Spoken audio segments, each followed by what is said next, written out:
Hello, welcome to the Healthy for Men podcast, the official podcast of Holland & Barrett's in-store magazine. In this episode, we speak with health and fitness coach Edric Kennedy-Macfoy about his transition from a meat-consuming bodybuilder to a plant-based yogi. We'll look at some of the nutritional aspects of adopting a plant-based diet and some of the challenges you might face when giving up animal products. I hope you enjoy.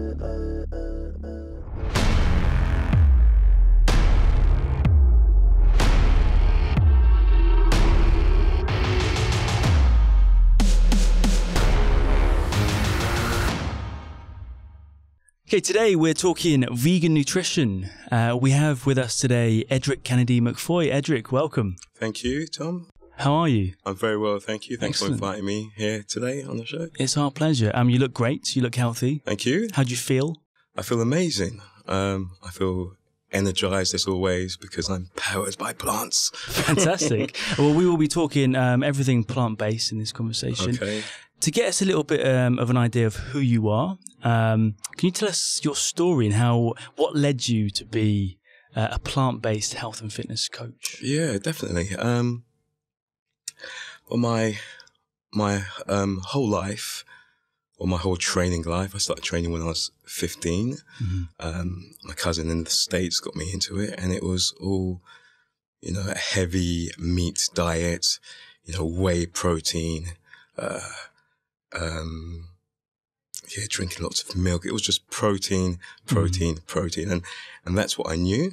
That's what worked for me. Well, I thought it was working for me at the time because I was seeing results. I was training hard. I was growing. I had a good shape aesthetically. I felt good. I felt energized. So it was all good. And later on in my life, so we're going back just over 3 years now. I went on a date with a girl. There's always a girl involved, isn't there? Yes. I told you. Who was vegan, and my initial thought was frustration. Like, oh my gosh, what are we gonna eat? Like, you're vegan, but she said we can go anywhere. I'll find something anywhere. So fine. So we went. Interesting evening. She didn't push her veganism on me. She didn't mention it at all. And at the end of the night, just out of curiosity, I said to her, "So, why are you vegan? I'm just curious." And she said, "I don't think animals should have to die because we enjoy the way they taste when we can live without eating them." So I said, "Yeah. Fair enough." I thought that was noble. It's very rational. Exactly. But I didn't think deeper into it.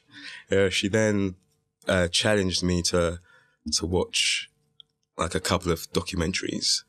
I watched the documentary, which was Earthlings, and my mind was blown by what I saw. I saw the farming industry. I saw cows being slaughtered. I saw pigs being slaughtered. I saw chickens being electrocuted and their beaks burnt and slaughtered. And it made me question my morals. It made me question my lifestyle. And at the end of the documentary, I asked myself, I said, "Edric, do you think what you just watched is okay?" And I was like, "Nah, it's far from okay." I actually had this conversation with myself. And yes, I watched it again, back to back, twice. And the next morning I woke up and I was vegan. Wow. So most people, I think, probably wouldn't go back to seeing that after having that experience, either because they'd be too afraid that they would question their morals too much. Exactly. But, it's brought you to that place where I need to do something about it. I need to change. Yes, definitely. The way I live. So what were the challenges of going vegan? Well, initially, I didn't give it, I gave it little thought. I saw that documentary and the first thought was, this lifestyle that I've been living, now that my eyes are open, isn't in alignment with my morals and values. Therefore, if I continue on this path, knowingly, I'll now be causing harm to myself. Yeah. So I'm not in the business of self-harm. So I just went into it. My aunt had cancer at the time, and that was, dominating my thoughts and my mind. So I actually thought little about it, and I just continued to eat as I did before, but just eliminating the meat, eggs, and dairy. So weeks and months go by. My aunt passed away, and I began, at first I felt really energetic and really good about myself, but I began to feel like there was something missing, there was something missing. And that's when I started to, okay, I've gone vegan now. Let me look into the diet and let me make sure that my body's getting everything it needs. I've eliminated meat from my diet. I know protein is in most things, but, am I getting an adequate amount? I mean, I knew I wasn't, getting an adequate amount of nutrients and macronutrients and minerals.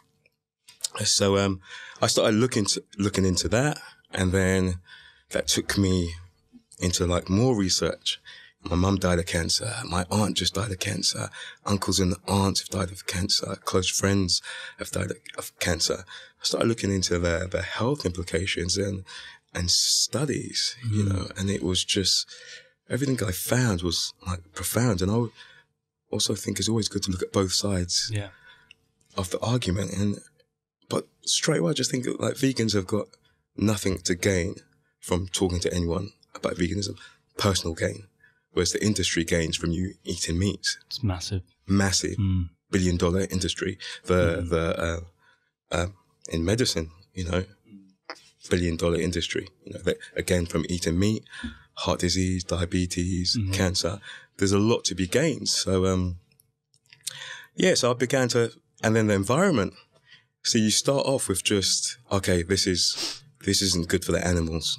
This is wrong. And then you look at health. And as much as I love animals, because I'm not like an animal lover per se, but they're a living, breathing species who feel pain, happiness, not similar to us. Yeah, it's quite a simple philosophy, isn't it? If something, they at least have the right not to feel pain. Exactly that. So there's that, but more than that, I love my own species. Like I'm a human being, and the pain and suffering that I've endured in my life through losing my mother alone, the knock-on effect. My little brother was 12, I had to raise him at the age of 22. Wow. My girlfriend at the time lost her father to lung cancer 9 months later. Her mum died 2 years later. So, the impact, the knock-on effect that our lifestyle has, that then I feel like it's my duty to at least pass on this information. Yeah. And that's why it's important. The delivery is important. It's important to do it in a loving and compassionate and understanding way, because then at least I can say, I've tried. I won't feel guilty if in 6 months' time or 10 years' time, when the whole world knows, if your mum or your dad, had cancer and was dying, I won't feel guilty. If I didn't pass on my message, I would feel terrible. Like I didn't even try. And even when people are closed off to it, I'll still try, because I know I was closed off to it. It's hard to, it's very difficult to see even when it's right in front of you. Yeah. Because of the indoctrination, because of the conditioning and the belief system. Yeah, absolutely. So did you struggle to convince your friends that it was a good idea and your family? Was there any conflict there with people close to you? Not a lot of conflict with family, although, they did think I was crazy, but I've always been, a bit of the crazy one.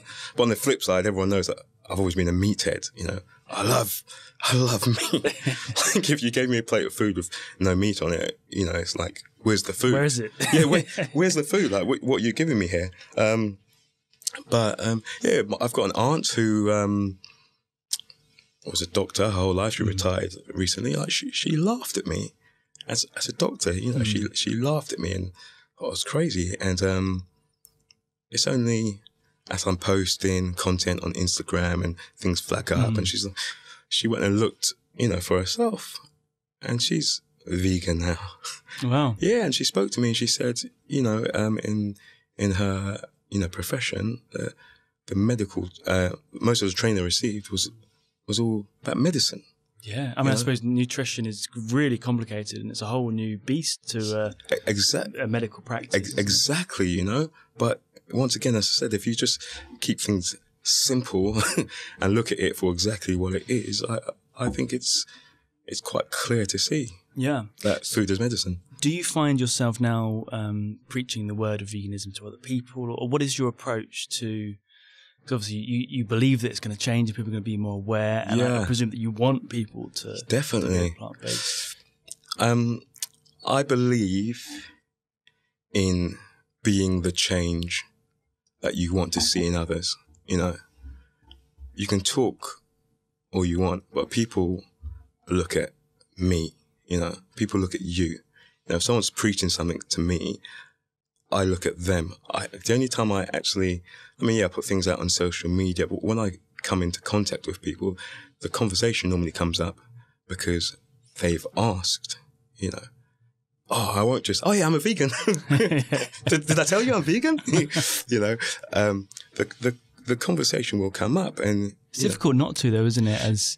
Because food is such a big, it's massive part of life, you know. And then when it does come up, people look at my physique, perhaps, and energy levels and outlook on life, and they think, oh my gosh, he's buzzing. Yeah, he's always energetic, and so immediately they think, is it to do with his diet, plant-based diet? And then I just give little bits of information. I think it's important not to overload people. You know, just give them a little bits. It works for me because of X, Y, and Z. You know, I do it now because of the environment, because of animals, animal cruelty, and my health. And I give them little nuggets. Health because I've lost X amount of family members. Animals, it's wrong. It's not, you know, I can't morally justify taking the life of any living sentient being that has every desire to live. You know, the environment, you know, everyone knows it's destroying the environment. So, and then just from that, it plants a seed, you know, and ideally I say to people, don't just take everything I say, you know, and that's why I plant the seed, you know, go and look for yourself. And then they come back and they ask a few more questions. And then it's usually like, but it's so hard to do. Like, how can I just change? And I'm like, I found it exactly the same. Don't rush yourself. Don't stress yourself. You know, this is your journey. You know, the fact that you've got a willingness to change and look at the information is amazing. Don't go vegan overnight like I did.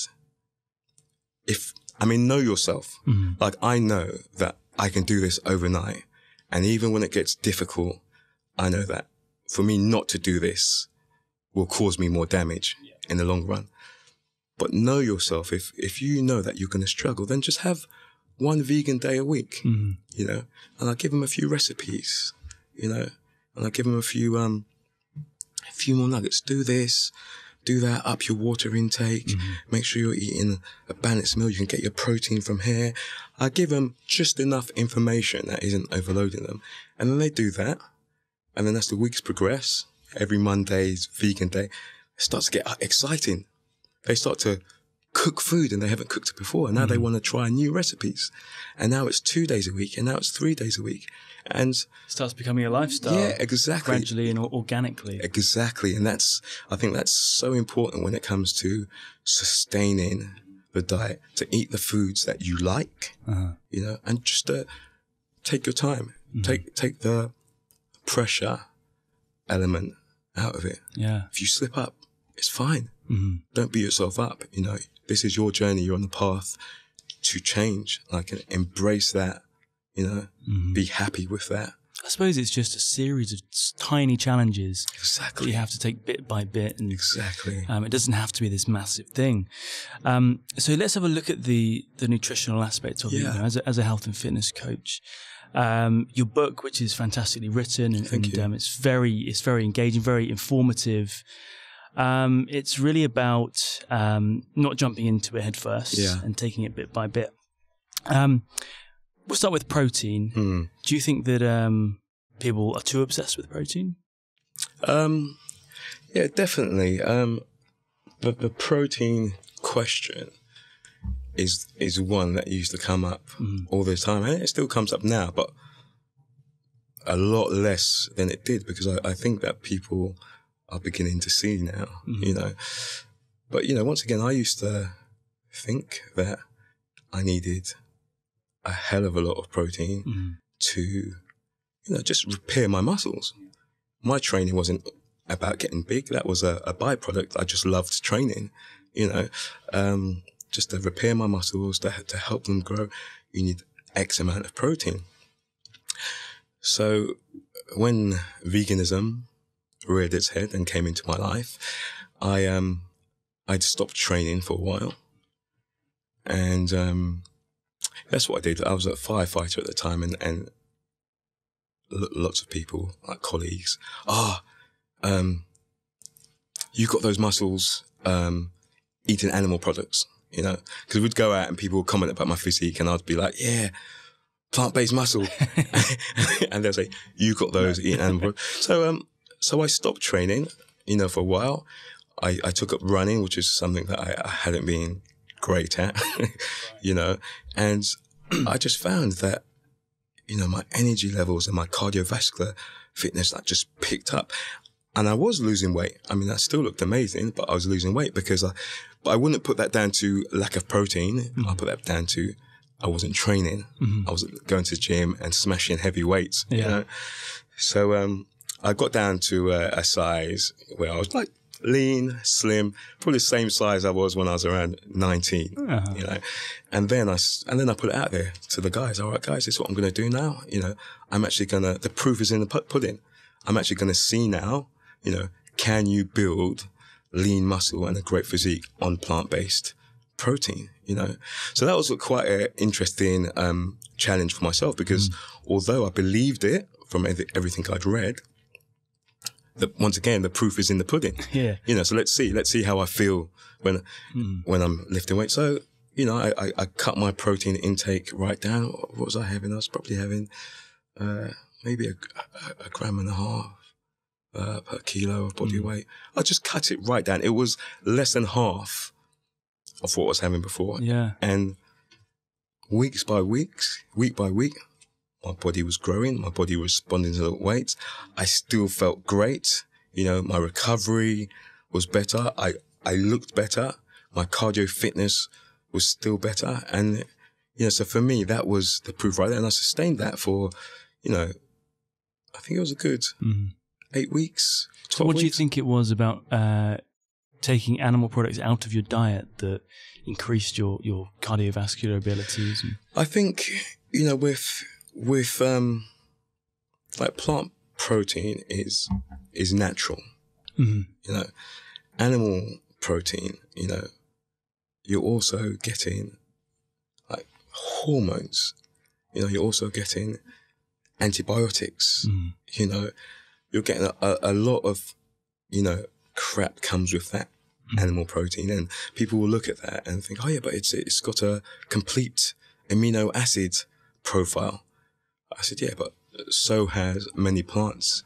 And the ones that haven't, you can combine those with other plant-based protein sources, and there you have your complete amino acid profile, minus the antibiotics, minus the hormones, minus a lot of crap that isn't good for your body and causes you more damage than good in the long run, you see. So do you have to work quite hard to make sure you get those 12 essential amino acids? I wouldn't say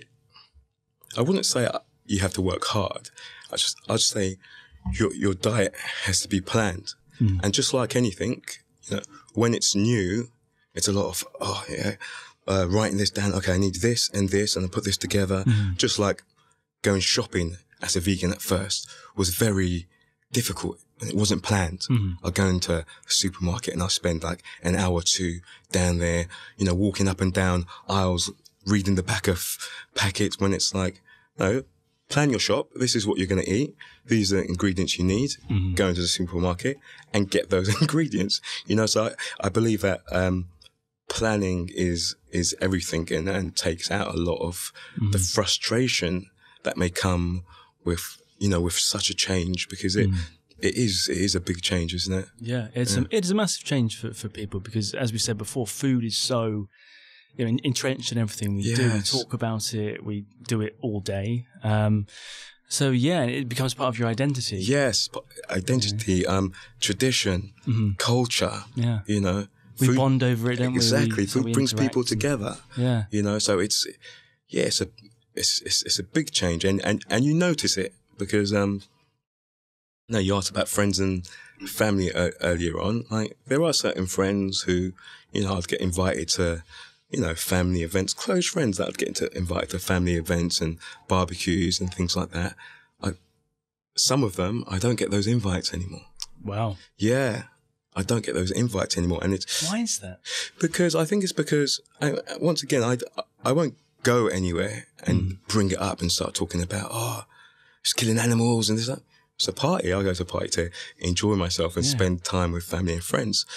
But there comes a point where someone's going to offer you something, or someone who doesn't know you is going to say, why aren't you eating this? Have you tasted those burgers or something like that? And at that point I say, no, I haven't. I'm a vegan. And they go, oh my gosh, you're a vegan.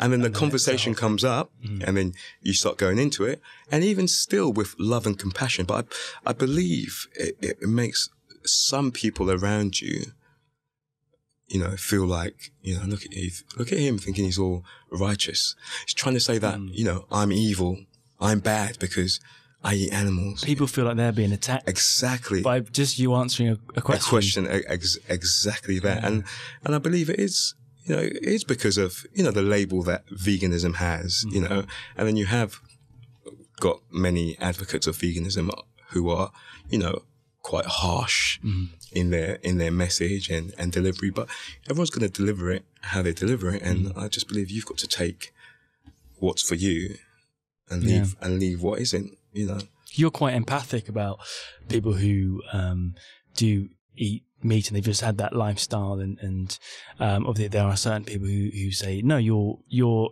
inherently, I don't want to say evil, but you're unempathic because you're not considering how these animals are feeling. Yeah, you're just doing it for you, and you're selfish, and that's generally that's the message from a lot of activists. Yes, but yourself, what we were saying earlier is just dig more deeply and ask more questions. Yeah, and I think that's a really important message. Yeah, I think, you know, my main thing is, you know, we're all on our own individual journeys, and I think what's most important about our lifestyle, and especially health, is that we make informed decisions about what we eat.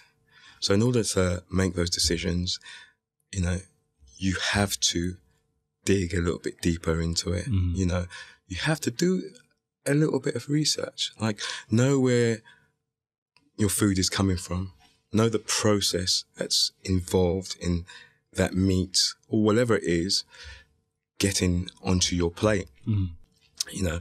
And then when you've got all that information, if you so choose to continue eating meat, so be it, you know. But I just think, and this is another thing about, you know, activists, you know, are harsh in their delivery. I believe that, you know, when people say, I choose to eat meat, that word choice, you know, implies consciousness. Choice it's a very philosophical topic, isn't it? Yes. Choice. You know, how much do we choose? Exactly. Do we ever choose anything? Exactly. You know, it does. It implies a level of consciousness. You know, if you've been brought up and, you know, and meat is something, you know, meat, eggs, dairy diet is something that was given to you. We've been conditioned, you know, some people's religion. most people's religion, something that was given to them, you know, and then you grow up and you never question it, you never look into it, and you then preach that to other people. Oh yeah, I'm a Catholic, I'm a Christian, I choose this, but you didn't choose it because, you know, if your parents were Muslim, you'd be saying the same thing about Islam right now, you know. So same with religion. Exactly. Wherever it's very dependent on location. Isn't yes, it? yes, of course. Circumstances. Of course. So it's very important to look at your belief system. You know, look at your belief system. Look at, you know, where it came from, and make an informed choice. You know, look at the food. Okay, this is food. This is the industry. This is what happens. You know, something's not organic. It means X, Y, and Z. You know, these animals die and are slaughtered. You don't need to eat them to survive. In fact, you can thrive without them. Here's the evidence. Whether you choose to try it or not, it's your choice. You know, you've got children. You know, I think make an informed decision about what you give your children. My parents didn't have the knowledge that's privy to us today. Yeah, would have been a different world entirely. Exactly. You know, we've got the world at our fingertips with the internet. You know, look at that. Make an informed decision. Like if you look at all, you know, the evidence, the research, and then you just decide to give your children, you know, meat, eggs, dairy, then so be it. But you're then making an informed decision. And that's my thing. It has to be informed, you know? Absolutely. Yeah. One thing we touched on earlier is your energy levels. You're saying how you are very energetic now, and you feel perhaps more energetic than you felt before. Yes. One of the big topics, as I'm sure you've talked about extensively over the last few years, is B12. Yeah. Which is found in many animal products. Yes. How do you get your B12 now? Why aren't you right now passed out on the floor? Yeah. Okay. So B12 deficiency is one of the first things that come up when, you know, people, along with the protein, you know, where'd you get your protein from? Oh, what about B12? And, you know, it's something I looked into. And again, it's quite a controversial, you know, topic. I have plant milks that are fortified B12 nutritional yeast, but then I also take a multivitamin that has B12, you know. I think you can get B12 like just on its own, but the dosage that your body can actually absorb is a very small amount. So I do actually think it's better to get it in a multivitamin. Once again, for me, when it comes to B12, it's one of the first things, you know, an aunt actually said to me, make sure you're getting enough B12. So I just looked into it and it was a minefield, you know, so I just thought to myself, okay, I drink plant milks, so I'm going to get my fortified B12 from there. And I'm just to cover myself, I'm going to take a B12 supplement, multivitamin. And yeah, my energy levels are always high. I'm literally always flying. I wake up at 4 o'clock every morning, you know, and whether or not I'll go to bed between 10 and midnight, you know, most times 11, most nights. So you feel like you need less sleep than you did before? Definitely. Like, I've always been a good sleeper, but for me, like 7 hours is what I used to get before. But now I find I can thrive on 4 or 5 hours sleep. Wow. And I'll be lying if I just primarily put that down to plants, but I think combination of plant-based foods, yoga, meditation, good nutrition. I always say to my clients and my friends, give your body good news every day. So that news is nutrition, exercise, water, and sleep. You know, so I just think that those 4 things, winning combo. I give one of those to a new client. Just water. That's a fantastic acronym. Yeah. Good news every day. Good news every day. Yeah. Brilliant. The other thing that you talked about in your book, which is really interesting, is dairy. The philosophical aspect of a lot of people say, you know, it's milk. It was made for baby cows, but made for is again a bit of a dodgy ground scientifically, because what is made for anything, Exactly. everything is, is because of a certain sort of ontological system of things. But really, we were kind of told at Alive for a long time that you had to drink milk. Got milk. Yeah, milk is the most important thing for kids in their bones. Yeah. But now we know that it could even be, and this isn't confirmed, but there are studies that suggest perhaps An opposite effect. It could be the other way. Yeah. Once again, I came across like so many, like countless studies that suggested that. And I think you can't argue with the research, but then I think it's important again to look into where that research actually came from. Look into the participants of the study, because some studies use participants who have already got ailments, and just to get a persuasion for their cause. So I think it's important to look at that. But with the milk myself, once again, as I say to everyone, the proof is in the pudding. I found that I had less injuries, less aches, less pains, and the same goes for clients. I've had clients who've had like many pains, niggles, who've had bad acne, skin problems, who've come off the dairy, and their symptoms have gone. And they call me, "Oh my gosh, you work miracles. You're a doctor." I said, no, it's just simple. That's I think it's like 70% of the population are lactose intolerant, but then don't know it. Yeah. But it's like, which is massive, isn't it? It is. It's huge. Especially when so many of what we consume contains dairy in it as well. Exactly. So what advice would you give to someone who was thinking about taking up a plant-based diet? First off, I'd say keep it simple.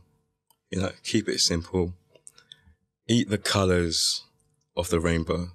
If you're eating a variety of different foods, you've got so much less to think about. You're going to be getting all the nutrients your body needs. Get most of your calories from foods high in essential amino acid profile. Get most of your carbs, all your carbs from whole grains, fruits and vegetables.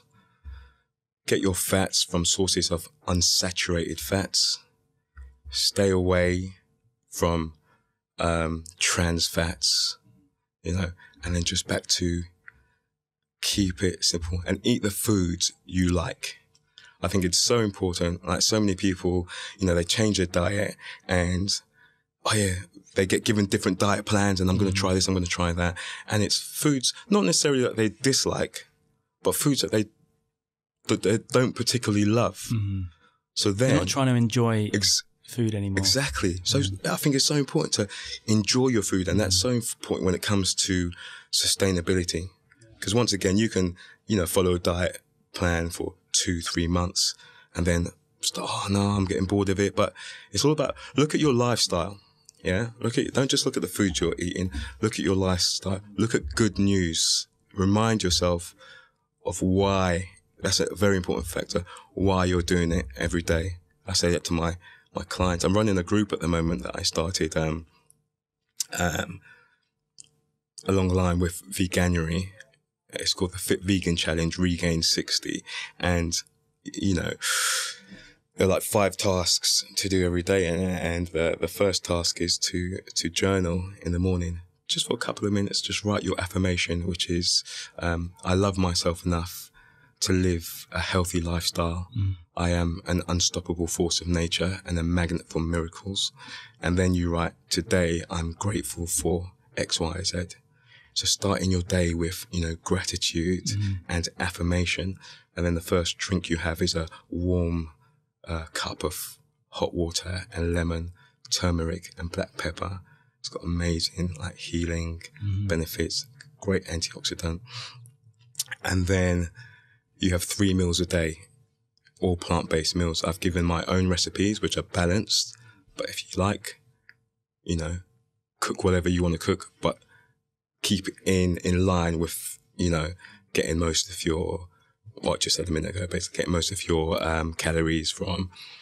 And then exercise for 10 minutes minimum every day. I gave a couple of workouts, but if you've already got your own routine, go ahead and do that. And you've got to film it and post it in the group, and that's for accountability. And the last one is breathing. So the first day, 30 seconds breathing. You just close your eyes and you follow your breath. You know, I don't want to say meditation because some people freak out. Oh, I don't know how to meditate, but I just... Meditation's too hard. I can't. Yeah. I'm just not a meditation person. Exactly, you know. It is quite simple, isn't it? It is. Just breathe, follow your breath. You know, in yoga, they say a shallow breath is equal to a shallow life, and breathing is your primal life force. And I find when I get anxious or stressed, just to take one conscious deep breath,